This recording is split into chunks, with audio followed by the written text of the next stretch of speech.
সূরা বাকারা 177 নম্বর আয়াত। আলোচনা করছিলাম যে 77 নম্বর আয়াতে সত্যবাদীদের গুণাবলী হবে কয়টা? 14টা। সত্যবাদীদের গুণাবলী কয়টি? 14টি। তার ভিতরে 4 নম্বর আলোচনা করছিলাম। কয় নাম্বার? 4 নম্বর আলোচনা করতে করতে হযরতে মূসা আলাইহিস সালামের সেই দুধ পান করা থেকে রেখে দিয়েছিলাম, মনে আছে? হ্যাঁ, মূসা আলাইহিস সালাম যখন ফেরাউনের দরবারে কারো দুধ পান করছিল না, নবীকে দিয়ে তো আল্লাহ খিদমত নিবেন, ঠিক কিনা? তাম পৃথিবীর সকল ছেলে সন্তানকে যদি হত্যাও করে আল্লাহ মূসা আলাইহিস সালামকে বাঁচায় রাখবেন, ঠিক কিনা? এই পরিকল্পনা কার? যুগে যুগে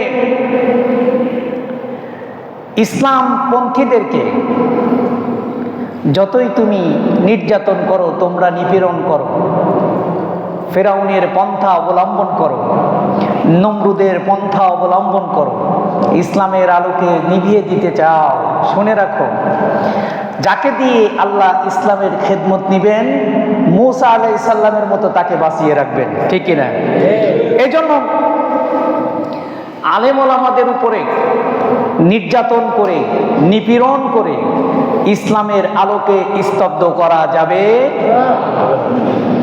এটা বাস্তবতা। তো মূসা আলাইহিস সালাম ফেরাউন রাজ্যে, তার তো গদি হারানোর ভয়, ঠিক না? তার ক্ষমতা হারানোর ভয়। তিনি কি বলেছিলেন? আনা রব্বুকুমুল আ'লা। মূসা আলাইহিস সালাম যখন ফেরাউনের দরবারে গিয়ে দ্বীনের দাওয়াত দিচ্ছিলেন, তখন ফেরাউন তার যে মন্ত্রী পরিষদ বসা ছিল, একটা রাজ্য পরিচালনা করতে গিয়ে মন্ত্রী পরিষদের দরকার আছে না? তার যে মন্ত্রী পরিষদ ছিল, এই মন্ত্রী পরিষদের যিনি পরামর্শদাতা ছিলেন, তিনার নাম ছিল হামান। তিনার নাম কি? হামান। তো মূসা আলাইহিস সালাম যখন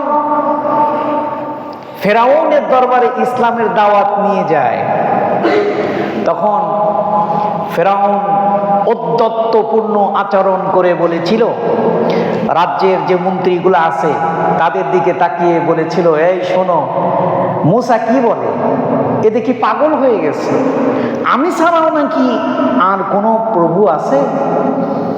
আমি ছাড়া আর কোনো প্রভু আছে? তখন তার যে লালিত পালিত আনুগত্যশীল যে মন্ত্রীরা, তারা বলে, না, আপনি ছাড়া আর কোনো প্রভু নাই। মূসা আলাইহিস সালাম বললেন যে, শুনে রাখো, আমার প্রভু আমাকে খাওয়ায়, আমাকে পড়ায়, আমি অসুস্থ হলে আমাকে সুস্থতা দান করে, কিন্তু তুমি তো অসুস্থ কোনো ব্যক্তিকে সুস্থতা দান করার ক্ষমতা রাখো না, সুতরাং তুমি কোনো প্রভু হতে পারো না। মূসা আলাইহিস সালাম তাকে দিয়ে আল্লাহ খেদমত নিবেন। এই জন্য বলি যে এই যুগের কালক্রমে কত মানুষ এই পৃথিবীর গহ্বরে হারিয়ে গেল, ঠিক কিনা? কত মানুষ হারিয়ে গেছে, এই পৃথিবী তাদেরকে গিলে খেয়ে ফেলেছে। কত দাম্ভিক, কত উদ্ধত্যপূর্ণ অহংকারী নেতা এই পৃথিবীতে এসেছে।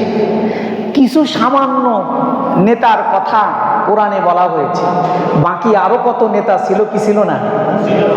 তো ফেরাউনের এই নীতিমালা যুগে যুগে ফেরাউনের দোসররা অনুসরণ করবে ইসলামপন্থীদেরকে দমন করার জন্য।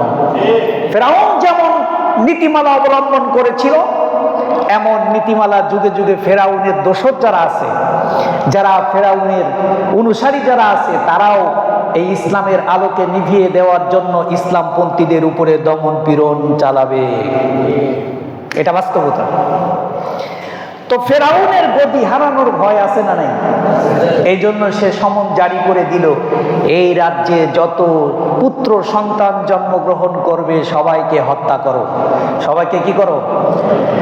তামাম ছাত্র জনতা যদি নিহত হয়ে যায়, বাংলার রাজপথ যদি তাদের রক্তে রঞ্জিত হয়ে যায়, সামনে সামনে ফায়ার করে যদি তাদেরকে দমন করা না হয়, যদি পুলিশ ভ্যান দিয়ে তাদেরকে দমন করা না যায়, এমনকি সব পরিকল্পনাও যদি বেঁচতে যায়, উপর থেকে হেলিকপ্টার দিয়ে গুলি করে ছোট ছোট শিশুদের রক্তে রঞ্জিত করতে হলেও করো, তবু আমার ক্ষমতা দরকার।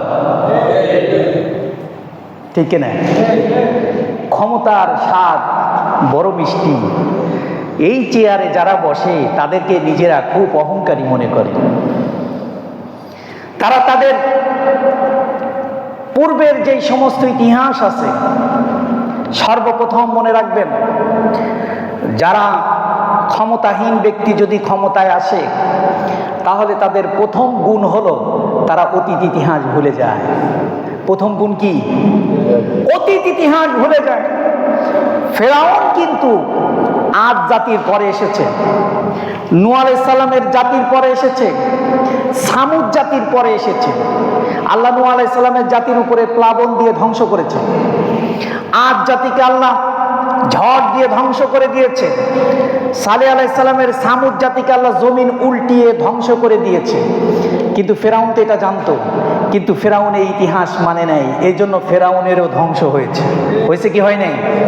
এই জন্য যারা, আমি লজিক্যাল কথা বলি, এই জন্য যারা ক্ষমতায় আসে তারা খুব দ্রুতই অতীত ইতিহাস ভুলে যায়। যায় কি যায় না?